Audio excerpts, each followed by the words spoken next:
Bien, nous corrigeons un exercice que vous aviez à faire pour hier, que je n'ai pas corrigé et que j'ai oublié de corriger. Donc je remercie Louise euh, de me l'avoir signalé. Donc il s'agit ici d'utiliser des formules qui sont valables dans le plan et qui ont été transposées dans l'espace, qui permettent d'obtenir notamment euh, le milieu les coordonnées d'un milieu, les distances entre deux points, mais aussi le vecteur k fois u ou l'addition de deux vecteurs.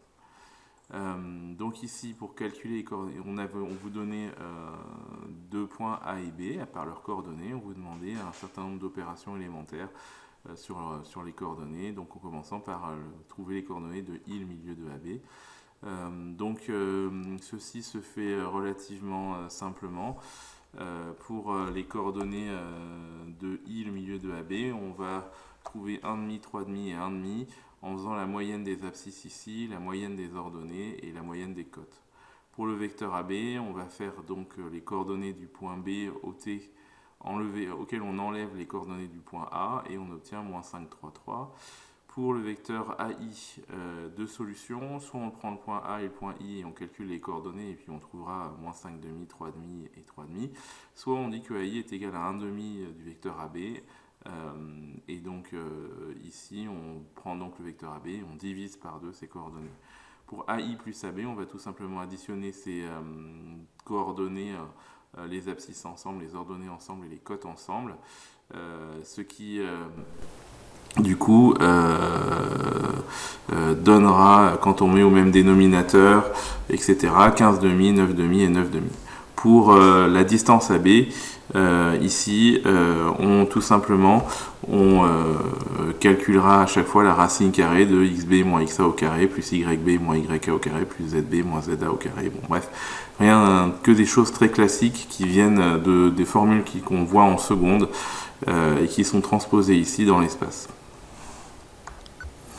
Pour le numéro 12, on vous donne 3 points A, B et C par leurs coordonnées, ainsi qu'un point H par ses coordonnées aussi. On demande de savoir si le point H est dans le plan ABC.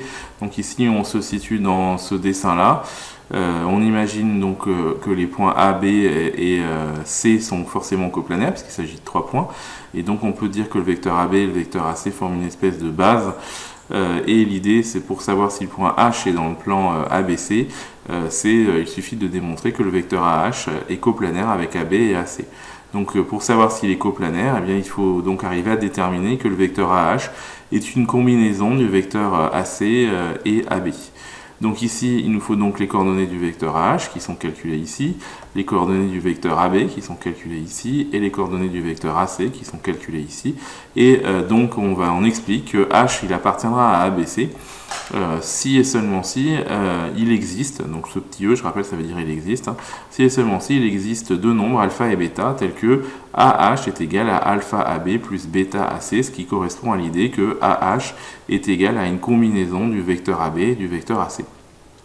On transpose cette égalité vectorielle au niveau des abscisses, des ordonnées et des cotes, et on obtient donc pour le premier, en regardant les couleurs violettes là, 1 est égal à 3 alpha moins 2 bêta. En regardant pour les ordonnées la couleur verte ici, 7 doit être égal à 4 alpha plus 3 bêta. Et enfin pour les cotes, on regardera la couleur jaune et on obtiendra 1 est égal à moins 2 alpha plus 3 bêta. Pour la résolution de ce système, on peut procéder soit par substitution, soit par combinaison. Et comme je sais que vous n'avez pas fait beaucoup de combinaisons, je propose de faire ce système-là ici. Donc je vais remplacer, donc si j'appelle les lignes L1, L2 et L3, donc ça c'est L1, ça c'est L2, et ça c'est L3, je me propose de remplacer la ligne L3 par une combinaison qui inclut L3, donc ici de remplacer L3 par L2 moins L3. L2 moins L3, ce qui aura pour effet ici d'avoir 3 bêta moins 3 bêta, ce qui permettra d'avoir plus de bêta ici. Et donc du coup en faisant L2 moins L3 je fais 7 moins 1 qui font 6, 4 alpha moins 2 alpha qui font 6, moins 2 alpha qui font 4 plus 2 alpha, ça fait 6 alpha, et 3 bêta plus moins 3 bêta, ça fait 0 bêta. Donc ici j'obtiens 6 égale 6 alpha, ce qui fait alpha égale 1. Alpha égale 1 que je remplace ici et là pour obtenir bêta égale 1 dans la deuxième ligne. Et puis ici, je vérifie la cohérence du système en remplaçant alpha et bêta par les valeurs trouvées et en vérifiant que l'équation fonctionne, ce qui est le cas, puisque 1 est bien égal à 3 fois 1 moins 2 fois 1. Donc le système alpha bêta égale à 1 tous les deux est solution. Et donc on peut en conclure que le vecteur AH est égal à AB plus AC. Et donc ici, ça veut donc dire que le vecteur AH est une combinaison de AB et AC, que le vecteur AH et AB et AC sont coplanaires et que donc H appartient à ABC parce que le vecteur AH a un point commun avec le vecteur AB et le vecteur AC. Nous passons au numéro 13. Pour le numéro 13, on avait un cube, on avait un repère.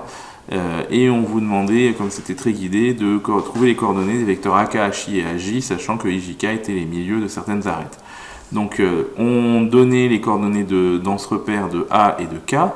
Donc on trouve 1, 0, 0 pour A et K, 1 demi, 1, 1.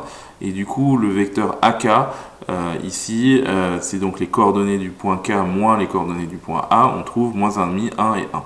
On fait la même chose pour le vecteur HI, le point H lui est de coordonnées 0, 0, 1, le point I est de coordonnées 1,5, 0, 0. Donc le vecteur HI après calcul est de coordonnées 1,5, 0 et moins 1. On regarde plutôt les coordonnées de J, c'est 1,5, 1 et 0, donc on calcule les coordonnées de AJ, c'est 1,5 moins 0, 1 moins 0, 0 moins 1, et ça fait 1,5, 1 et moins 1. Une fois qu'on a trouvé ces trois vecteurs, on peut donc passer à la question 2 qui dit: existe-t-il de nombres A et B tels que AK est égal à AHI plus bêta AJ? Donc ici on cherche à savoir si le vecteur AK est coplanaire avec HI et AJ. Donc ici on suppose qu'il va exister A et B tel que AK égale A HI plus B AJ. Ça donne ce système là, bien sûr en identifiant les différentes couleurs. Moins 1,5 est égal à A fois 1,5 plus B fois 1,5, donc ça donne la première équation. Pour la deuxième équation, je vais regarder tout ce qui est en rose, je vais dire que 1 doit être égal à A fois 0 plus B fois 1. Et pour la troisième équation, je vais regarder ce qui est en vert, 1 doit être égal à moins 1 fois A plus moins 1 fois B. Et donc je résous ce système le plus rapidement possible. Bien sûr ici je commencerai par cette ligne là, la deuxième ligne, puisque A fois 0 faisant 0, je trouve B fois 1 ici qui fait B, donc ça fait B égale 1 immédiatement. Et comme B égale 1, je peux trouver A dans la première et la troisième ligne, et je trouve deux valeurs identiques, moins 2. Et donc du coup je peux dire que le système est cohérent, puisque la valeur de A trouvée dans la première ligne et dans la deuxième ligne sont les mêmes, et que donc le vecteur AK est égal à moins 2 fois le vecteur HI plus le vecteur AJ. Donc le vecteur AK est coplanaire avec HI et AJ.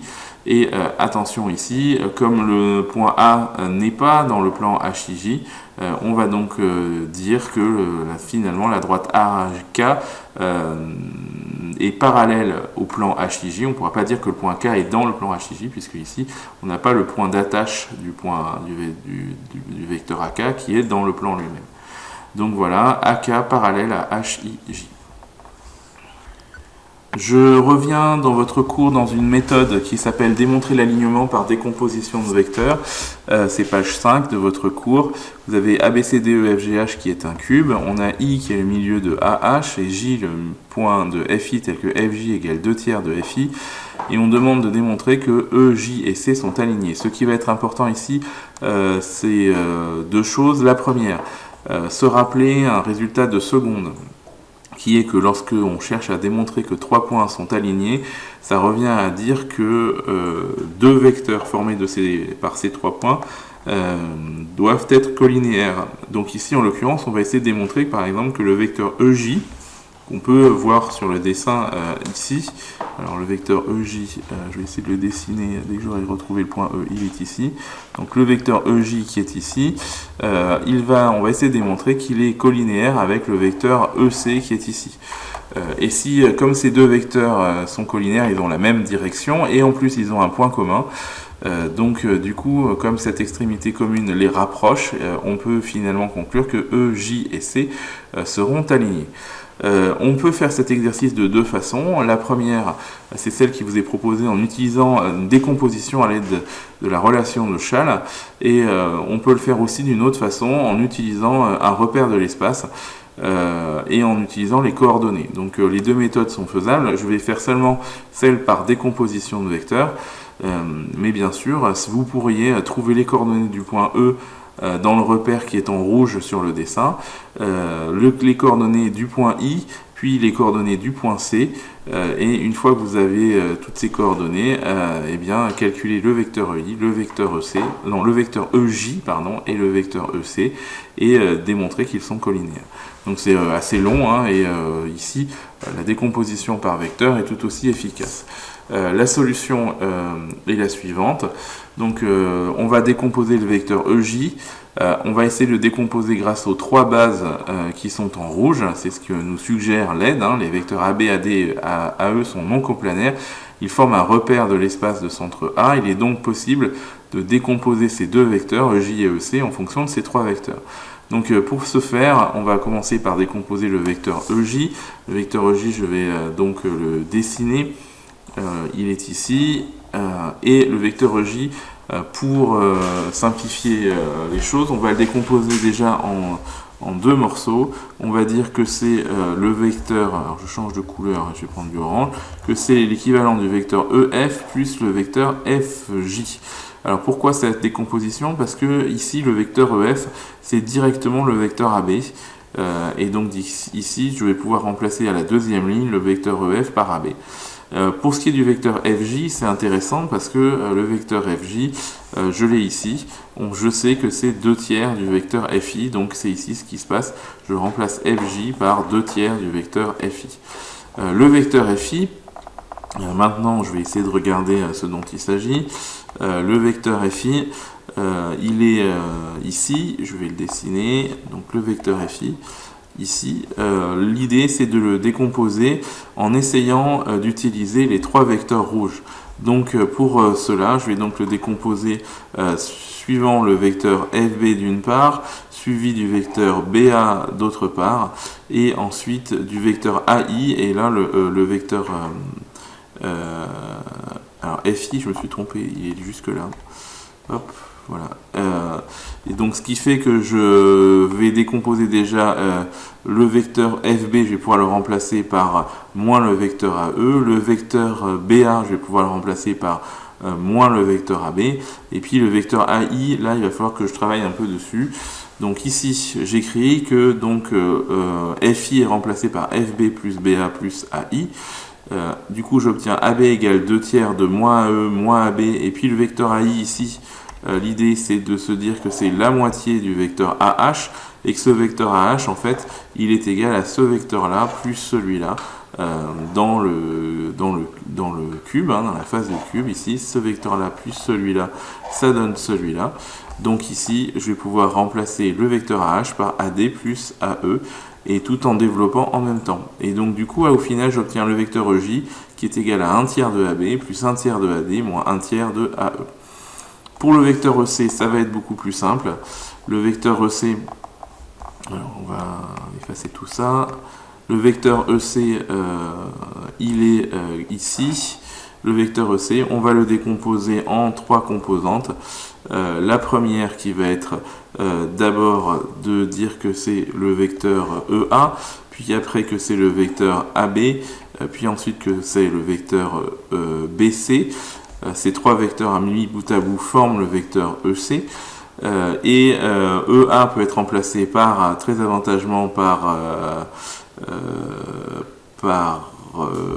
par AE, qui est le vecteur de la base. AB peut être remplacé par A lui-même, c'est-à-dire c'est le vecteur AB de la base. Et BC, lui, peut être remplacé avantageusement par AD. Du coup, on obtient AB plus AD moins AE. Et en observant les deux expressions ici et là, on voit qu'il y a un facteur multiplicatif de 1/3 sur le vecteur EJ. Et donc, on peut donc dire que le vecteur EJ, c'est 1/3 du vecteur EC. Et donc, conclusion, les vecteurs EJ et EC sont collinéaires, ce qui dirait qu'ils ont la même direction. Mais en plus, comme ils ont une extrémité commune, l'extrémité commune, bien sûr, c'est le point E, et bien, alors les points EJ et C sont alignés. On corrige maintenant le numéro 16 que vous aviez à faire. Donc vous avez une droite D qui est la droite passant par A, coordonnée -1, 2, 0 et de vecteur directeur U. Et on vous demande de donner une représentation paramétrique de D. Ceci se fait en quelques secondes. On applique tout simplement le cours. On dit x, y, z est égal à coordonnée de A ici, donc -1, 2 et 0, plus t fois les coordonnées de U, 0, -1 et 1, et ce qui donne du coup un système paramétrique x égale -1, y égale 2, t, z égale t. Pour la deuxième question, il faut calculer les coordonnées des éventuels points d'intersection de D avec les plans 1, O, I, J, K. Donc ici, on appelle M1 l'intersection de D et du plan OIJ. La particularité du plan OIJ, c'est que ce sont des points à cote nulle. Donc si ça veut dire que z égale 0, si z égale 0, ça veut dire que t égale 0. T égale 0 que je peux rajouter ici, ça veut dire que y égale 2 et que x reste égal à -1. Et donc le point M1 sera de coordonnées -1, 2, 0. Le point M2, lui, sera défini comme étant l'intersection de la droite D et du plan OIK. OIK a pour particularité d'avoir une ordonnée nulle, donc ça veut dire que Y doit être égal à 0, et si Y est égal à 0, on peut tout de suite dire que -t plus 2 doit être égal à 0, ce qui équivaut à ce que T égale 2. Et si T égale 2, ça veut dire que du coup, Z qui est égal à T doit être égal à 2 aussi, et X reste égal à -1, donc ça donne un point M de M2 de coordonnées -1, 0 et 2, intersection de D entre O et avec le plan OIK. Le point M3, si c'est l'intersection de D et de OJK, le plan OJK a pour particularité d'avoir une abscisse nulle, ce qui veut dire que X doit être égal à 0. Le problème, c'est que X est par définition dans la droite forcément égal à -1. -1 n'étant pas égal à 0, c'est impossible de trouver les coordonnées de M3. Dans la correction, dans la vidéo d'hier, j'avais dit de faire le 18. Et puis je m'étais dit que c'était trop. Donc il fallait préciser la nature géométrique de l'ensemble défini par x égale 2t plus 1, y égale 3t et z égale à -t moins 2. Ici, il est... qu'est-ce que c'est que ça ? Il est évident qu'on lit les coordonnées du vecteur directeur de la droite, puisqu'il s'agit d'un système paramétrique de droite, en regardant les nombres qui multiplient t, donc ici 2, 3 et -1, donc ça veut dire que le vecteur U de coordonnées 2, 3, -1 est le vecteur directeur de cette droite, et en imaginant bien sûr qu'il y a un 0 ici, on peut lire les coordonnées d'un point d'accroche de cette droite, donc c'est 1, 0 et -2, qui est donc un point de cette droite, qui est le point A de coordonnées 1, 0 et -2.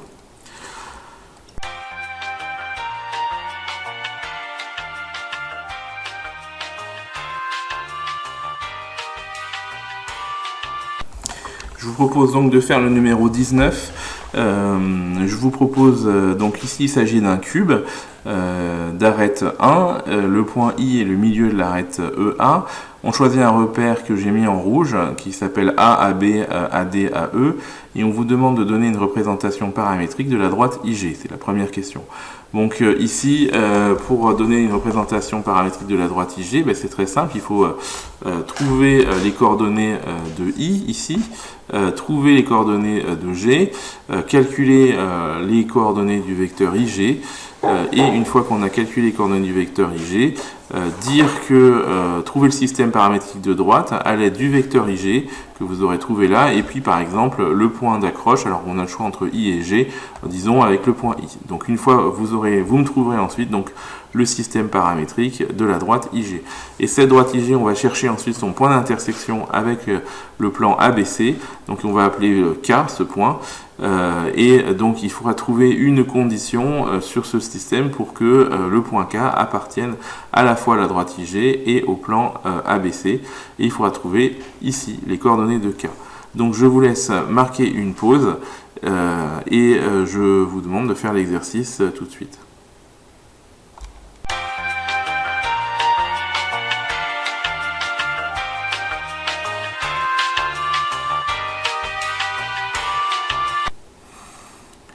Donc vous avez dû faire cet exercice, vous avez dû trouver que les coordonnées de I dans le dessin c'est 0, 0 et 1,5, puisque ici il suffit d'aller à la verticale suivant la direction du vecteur EA qui est la troisième composante du vecteur, le troisième vecteur directeur du repère. Le point G, lui, ses coordonnées sont 1, 1 et 1, puisqu'ici, il suffit de faire AB plus BC plus CG, c'est-à-dire une fois la composante AB, une fois la composante AD ici, qui est la même que BC, plus une fois CG qui correspond à EA. Donc du coup, le vecteur IG, c'est donc les coordonnées du point G, c'est-à-dire 1, 1 et 1, auquel on enlève les coordonnées du point I, c'est-à-dire 0, 0, moins 1,5. Au final, on obtient le vecteur IG égal à 1, 1, 1,5. Du coup, on peut écrire le système paramétrique. On sait qu'il faut d'abord prendre le point I. Donc, on va dire que x, y, z est égal aux coordonnées du point I. Le point I, c'est 0, 0, 1,5. Et on ajoute les coordonnées du vecteur directeur multipliées par t, qui est donc un paramètre t fois 1, t fois 1 et t fois 1,5. Ce qui donne, quand on simplifie, x égale t, y égale t et z égale à 1,5 plus 1,5 de t. Et ici, il est très important de rajouter que t, bien sûr, est un paramètre qui appartient à R. Le point K est donc l'intersection de la droite IG et du plan ABC. Ici, on veut que le plan ABC, c'est les points du plan qui sont ici, aura au niveau de la base et au niveau de la base du cube. Donc ici, imaginez le dessin, la droite IG va plonger ici et va se prolonger ici comme ceci et va plonger sous le plan ABC à partir du point K. On cherche donc à savoir à quel moment, donc pour quelle valeur de t, et surtout on essaye de chercher à mettre une condition ici sur x, y ou z. Donc ici il est évident que tous les points du plan ABC ont une altitude nulle, donc ça veut dire qu'ici z vaut 0.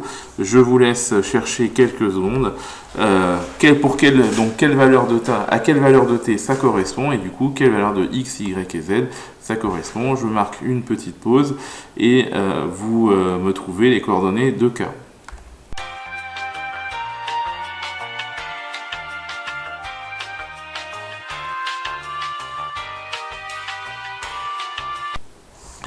Et donc vous avez dû trouver que t, du coup, après calcul, vaut moins 1, en résolvant l'équation 1,5 plus 1,5 de t égale 0. Et du coup, en trouvant t égale moins 1, vous trouvez x égale moins 1 et y égale moins 1. Ce qui fait donc que k va être de coordonnées moins 1, 0, puisqu'attention, ici, le t n'est pas la valeur de z. Z, il est ici, z est égal à 0. Donc on trouve le point k, coordonnées moins 1, 0. Je vous propose maintenant de faire le numéro 20. Donc ici, il s'agit d'une droite D et une droite delta, qui sont deux droites de l'espace définies chacune par leur système. Donc on a le système pour D et le système pour delta. Remarquez ici une chose importante, c'est que quand on parle de deux droites différentes, on doit s'obliger à avoir des paramètres différents, c'est-à-dire ici on a pris T pour la droite D et S pour la droite delta. Ici il s'agit bien de comprendre ce que c'est qu'un paramètre, peut-être qu'on n'en a pas encore trop parlé. Le paramètre, c'est une espèce d'horloge qui permet de dire à quel moment, lorsque t varie, on se trouve dans la droite. Donc ici, pour ça que souvent t est assimilé au temps en physique. Donc ici, lorsque t égale 0, par exemple, dans la droite D, eh bien, on obtient l'endroit x égale 2, y égale moins 1, z égale 1. Alors attention, ici, je m'aperçois que l'énoncé a une erreur, donc on va la corriger tout de suite. Donc énoncé avec du blanc. Ici, ce n'est pas y, bien sûr, mais c'est z. Donc ici, z. Voilà, donc il faut prouver que ces deux droites sont séquentes. Donc pour prouver que deux droites sont séquentes, il s'agit donc de savoir à quel moment pour D et à quel moment pour delta, D et delta se retrouvent avec les mêmes valeurs de x, y et z. Donc ici, l'idée, c'est donc de dire qu'on va appeler M de coordonnées x, y, z l'intersection de D et de delta.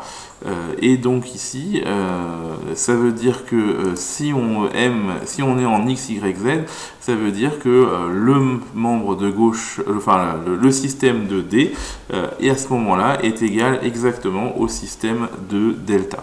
Donc c'est ce système-là que vous allez devoir résoudre et je vais vous laisser le faire pour que nous soyons d'accord sur la méthode et qu'on ait à peu près tous la même chose. Je vous propose d'attaquer ce système avec une méthode par substitution. La méthode par substitution consiste à substituer une des variables du système par l'autre. Donc ici, il faut attaquer le point faible du système. Donc un point faible pour un système, c'est une lettre, une inconnue isolée, de préférence sans coefficient.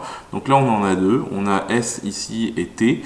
Donc je vous propose d'isoler T ici dans la première ligne, c'est-à-dire dans la dernière ligne plutôt, de dire que T est égal à, et puis vous balancez plus 1 de l'autre côté, et puis ici vous allez avoir une expression qui dépend de S, ce qui veut dire que le T qui est ici et le T qui est là vont pouvoir être remplacés par l'expression que vous aurez trouvée. Quand vous aurez trouvé T et S, eh bien à ce moment-là vous saurez à quel moment pour la droite D et pour la droite delta, c'est deux moments différents, hein, bien sûr, pour la droite D et pour la droite delta, hein, T et S ne sont pas forcément égaux. La droite D et delta se rencontrent. Et une fois que vous saurez ça, bah, du coup, vous pourrez trouver l'endroit où elles se rencontrent en remplaçant T dans l'équation dans le système paramétrique de D ou S dans le système paramétrique de delta pour obtenir x, y et z et les coordonnées du point M. Donc je vous laisse le faire, vous marquez une pause, vous arrêtez la vidéo et vous essayez de me résoudre ce système en isolant donc le T qui est ici et en le substituant dans les deux autres équations.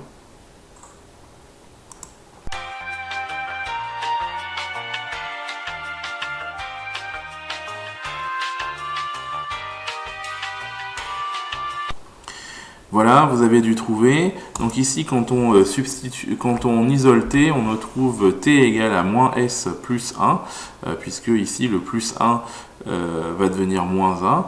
Du coup, ce T égale à moins S plus 1, on va pouvoir le remplacer ici et là.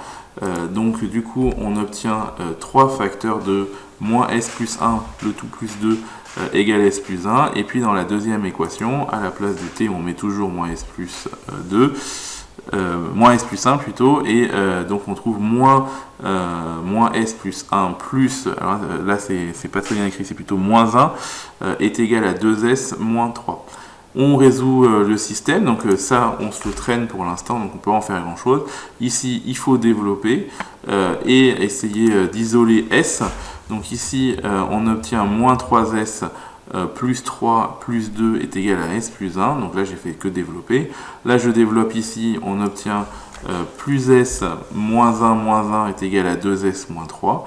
J'isole S dans la première équation et dans la deuxième. Ici j'obtiens moins 4S égale moins 4. Ici dans la deuxième équation j'obtiens moins S égale moins 1. J'ai toujours mon équation avec T et S. Hein. Je vais finir par résoudre. Ici j'obtiens S égale 1, ici j'obtiens S égale 1 et là je peux dire que le système est cohérent, il a une solution et du coup T égale 0 puisque une fois que j'ai trouvé S égale 1 je le remplace ici et ça fait moins 1 plus 1, ça fait 0. Du coup je sais à quel moment pour chacune des droites on est sur le point d'intersection. Donc par exemple ici pour t égale 0, donc ça veut dire qu'ici je remplace t par 0, je vais pouvoir trouver x, y et z en remplaçant t par 0 dans ces trois lignes et j'obtiens x égale 2, x et y égale moins 1 et z égale 1. Donc du coup, je sais que le point d'intersection, c'est le point M de coordonnées 2, moins 1 et 1.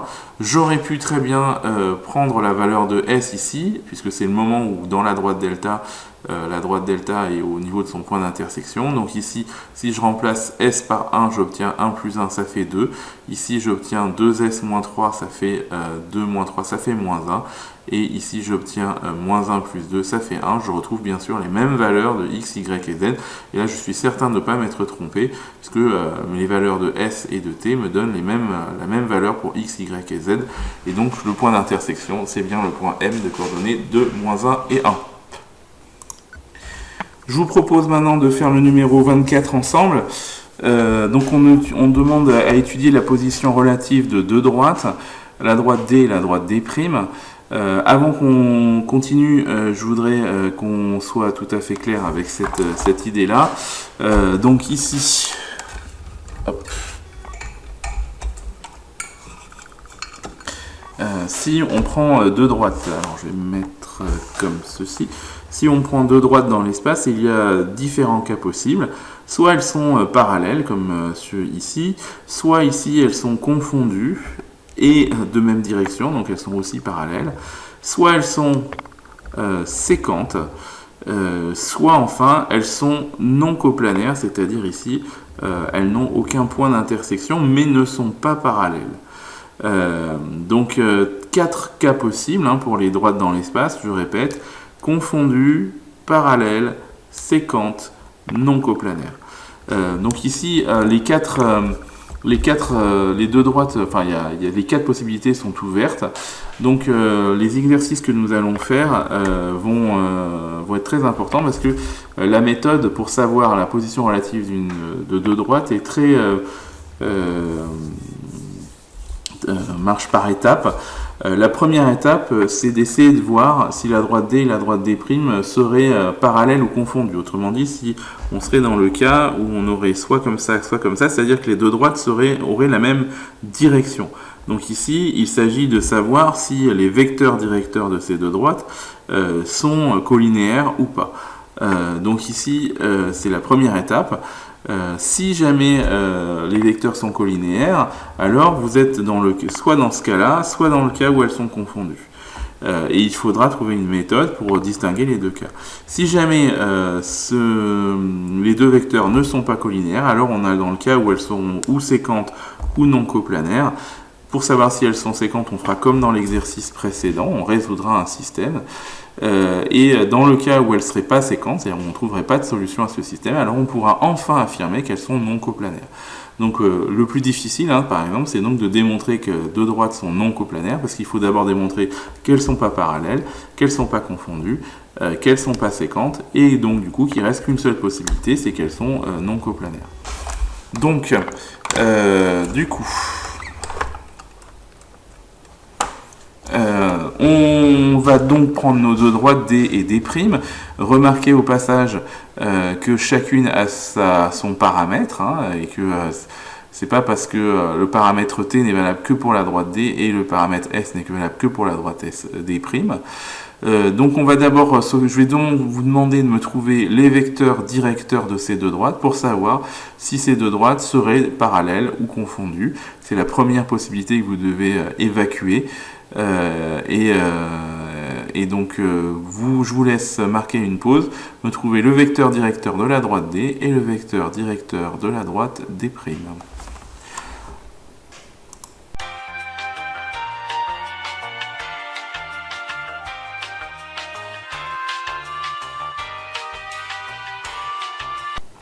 Donc le vecteur directeur de la droite D se lit très facilement puisqu'il se lit directement, ce sont les coefficients qui multiplient T. Donc ici c'est donc 3, 1 et 2. Alors on va enlever ce truc là. Non, dommage. J'y arrive pas. Si. Hop, disons, décidément. 3 bouts.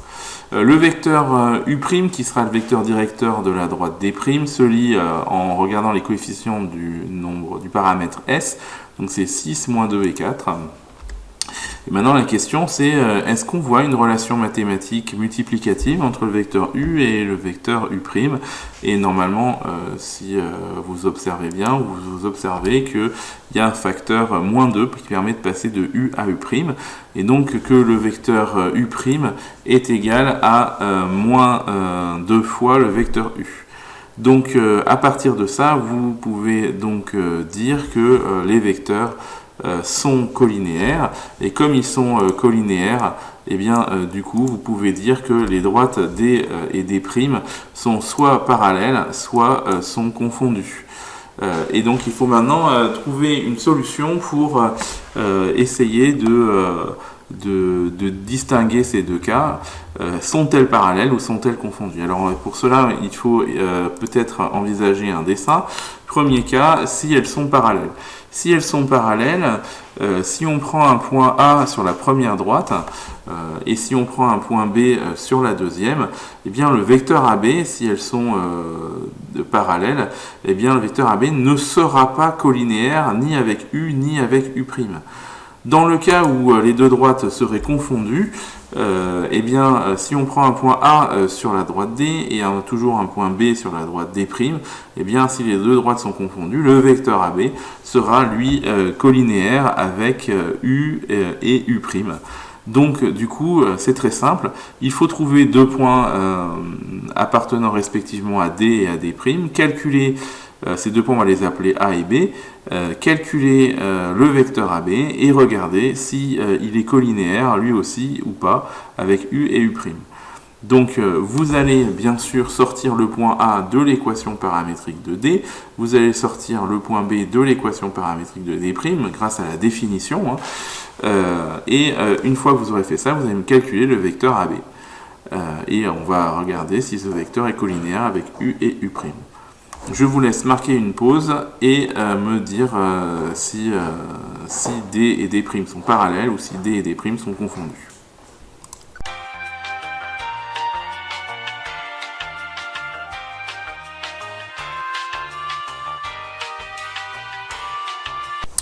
Bien, vous avez dû trouver le point A, c'est bien sûr le point qu'on lit ici, 1, 1 et moins 3, les nombres qui ne sont pas multipliés par le paramètre T. Donc ce point A appartient à la droite D. Le point B, même chose, il est de coordonnées, alors on ne l'envoie pas, 0, 1 et 3, puisque ici, bien sûr, vous aurez imaginé que le nombre qui est rajouté à 6S, c'est plus 0. Donc 0, 1, 3. Donc du coup, le vecteur AB peut se calculer ici. Le vecteur AB, c'est donc les coordonnées du point B, 0, 1, 3, moins les coordonnées du point A, 1, 1, et ça fait plus 3. Ce qui fait moins 1, 0 et 6. Et du coup, ici, moins 1, 0 et 6, la question c'est, est-ce que ce vecteur moins 1, 0, 6, il est collinéaire avec U et U'? Eh bien, la réponse, il suffit de regarder. Si je prends le plus simple, c'est de regarder la troisième coordonnée ici. 2 fois 3 égale 6. Mais par contre, 1 fois 3 fait pas 0, et moins 3 fois moins 1 fait, moins 3 fois 3 fait pas moins 1. Donc ici, le vecteur AB n'est pas collinéaire avec le vecteur U, il ne le sera pas non plus avec le vecteur U'. Donc on est dans cette situation-là, où les droites D et D' sont parallèles. Donc ici, ce qu'il faudrait écrire, je n'ai pas la place, donc je vais le dire juste à l'oral. Le vecteur AB n'est pas collinéaire ni avec U ni avec U', donc D est parallèle à D'. Je voudrais maintenant que vous fassiez l'exercice 23 tout seul. Donc ici, on donne les points A, B, C et D. Et on demande que de démontrer que les droites AB et CD sont coplanaires. Alors qu'est-ce que c'est que des droites coplanaires? Il y a trois possibilités pour que des droites soient coplanaires.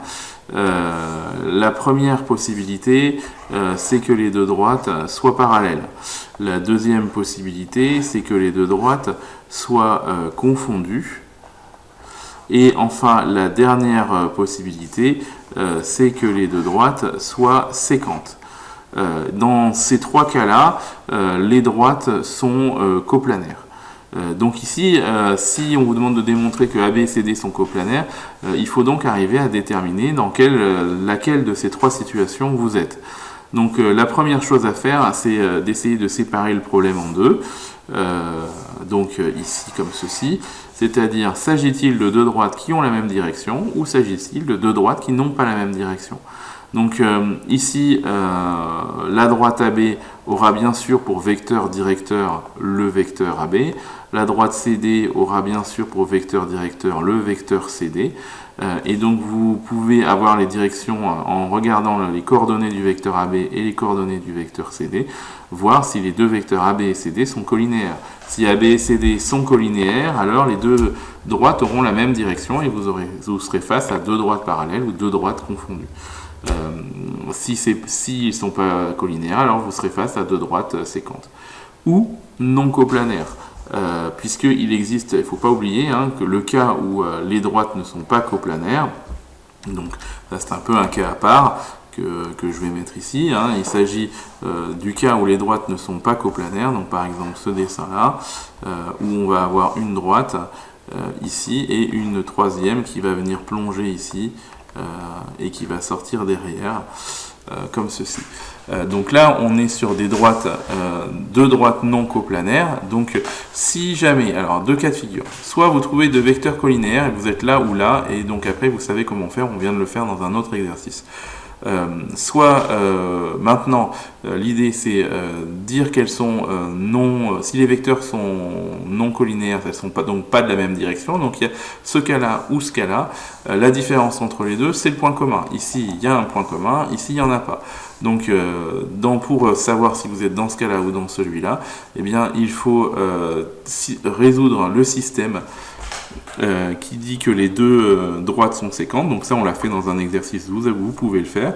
Donc il faut trouver bien sûr le système paramétrique de la droite AB avec un paramètre qui serait T par exemple, et le système paramétrique de la droite CD avec un autre paramètre qui serait S par exemple, et de voir s'il y a un moment pour la droite AB et pour la droite CD où les deux droites se rencontrent, et dans ce cas-là vous aurez montré que les droites sont séquentes et que donc elles sont coplanaires de façon séquente.